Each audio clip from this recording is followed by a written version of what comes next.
Hi, ഇന്ന് നമുക്കൊരു അച്ചാർ ഉണ്ടാക്കി നോക്കിയാലോ. വളരെ എളുപ്പത്തിൽ ഉണ്ടാക്കുന്ന ഒരു നാരങ്ങ അച്ചാർ. ഈ അച്ചാറിനെ പറ്റി പറയുമ്പോഴേ എനിക്ക് ഓർമ്മ വരുന്നത്, കുട്ടിക്കാലത്ത് ഓണം അടുക്കുമ്പോഴേ ഒരാഴ്ച മുന്നേ അടുക്കളയിൽ നിന്ന് വരുന്ന ആ ഒരു രുചിയുടെ ഓർമ്മയാണ്. കൊത്തമല്ലി വറുത്തതും അച്ചാറിടുന്നതിൻ്റെയൊക്കെ ആ ഒരു മണം, അത് ആ ഒരു രുചി നമുക്ക് എവിടെയും കിട്ടിയിട്ടില്ല. അപ്പോൾ എൻ്റെ അമ്മ എങ്ങനെയാണോ അച്ചാറുണ്ടാക്കുന്നത് ആ രീതിക്കാണ് ഞാനിവിടെ അച്ചാറുണ്ടാക്കി നിങ്ങൾക്ക് കാണിച്ചു തരുന്നത്.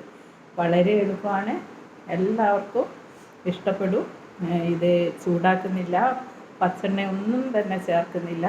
വളരെ എളുപ്പത്തിൽ ചെറിയ കുട്ടികൾക്ക് പോലും ഉണ്ടാക്കാൻ പറ്റുന്ന എളുപ്പത്തിലാണ് ഈ ഒരു അച്ചാർ. എന്തായാലും എല്ലാവരും ഒന്ന് ഉണ്ടാക്കി നോക്കണം. അതിനുവേണ്ടി 10-15 ചെറുനാരങ്ങ ഞാൻ എടുത്തിട്ടുണ്ട്. കഴുകി വൃത്തിയാക്കി വെള്ളത്തിൻ്റെ അംശമൊക്കെ മാറ്റി നല്ലതുപോലെ തുടച്ച് വേണം എടുക്കാൻ. പിന്നെ വേണ്ടുന്നത് വെളുത്തുള്ളി, ഇഞ്ചി, പച്ചമുളക് എന്നിവയാണ്. പിന്നെ കുറച്ച് ഈത്തപ്പഴം കുതിർത്ത് വെക്കണം. അതൊരു മിക്സിയിലെ ജാറിലേക്ക് ഇട്ട് പച്ചമുളകും ഇഞ്ചിയും വെളുത്തുള്ളിയും ഇത്രയും ചേർത്തിട്ട് ഒന്ന് ക്രഷ് ചെയ്തെടുക്കണം. ഈ ഒരു രീതിക്ക് അടിച്ചെടുത്താൽ മതി, അധികം അരഞ്ഞു പോകേണ്ട ആവശ്യമില്ല.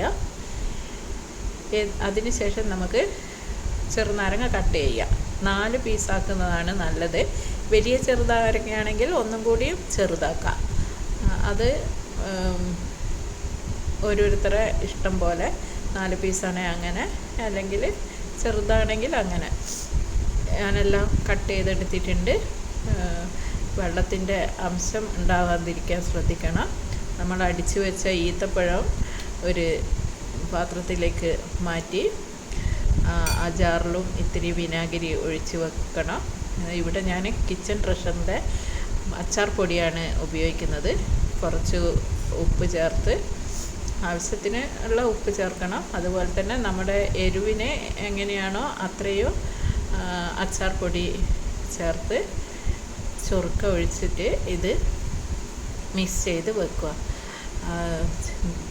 ചൊറുക്ക എന്ന് പറയുന്നത് അറിയാലോ, വിനാഗിരി ആവശ്യത്തിനനുസരിച്ചിട്ട് നമ്മൾ ഒഴിച്ചുകൊണ്ടിരിക്കണം. ഞാൻ ഈത്തപ്പഴം അടിച്ച ജാറിലും കുറച്ച് കഴുകി ചൊറുക്ക തന്നെ വെള്ളമെല്ലാം കഴുകി ഇതിൽ ഒഴിച്ചിട്ടുണ്ട്. എല്ലാം മിക്സാക്കിയതിന് ശേഷം മാത്രമാണ് നാരങ്ങ ഇടാവൂ. ഞാൻ നാരങ്ങ ഇടുന്നതിന് മുന്നേ വേറൊരു സാധനം കൂടി ഇടുന്നുണ്ട്. ഒന്നുമല്ല, കാന്താരിയാണ്. ഓൾറെഡി നമ്മൾ ഈത്തപ്പഴം അടിക്കുമ്പോൾ അതിൽ പച്ചമുളക് ചേർത്തിട്ടുണ്ട്. എന്നിരുന്നാലും ഇത് പൊട്ടിക്കാത്ത കാന്താരി മുളകും കൂടി ചേർത്താൽ ഒരു മാറ്റം, അതിനു വേണ്ടി ഇട്ടതാണ്. ആദ്യമായിട്ടാണ് ഇങ്ങനെ ഒന്ന് ട്രൈ ചെയ്ത് നോക്കുന്നത്. എരിവൊന്നും കൂടില്ല. പിന്നെ ഇത് വെള്ളമൊന്നും ചേരുന്നില്ല, എണ്ണ ചേർക്കുന്നില്ല, ചൂടാക്കുന്നില്ല.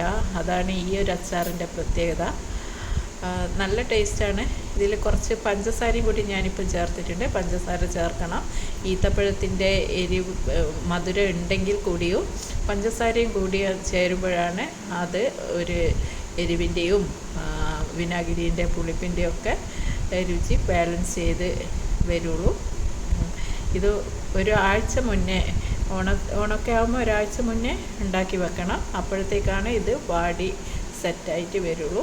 ചൂടുവെള്ളത്തിലിട്ടിട്ടൊന്നും ചെറുനാരങ്ങ വാട്ടുകയൊന്നും വേണ്ട. അതിലെ കറിയോ ഒന്നും ഉണ്ടാവില്ല. എല്ലാവരും ഒന്ന് ട്രൈ ചെയ്ത് വെക്കണം. നല്ല രുചിയുള്ള അച്ചാറാണ്.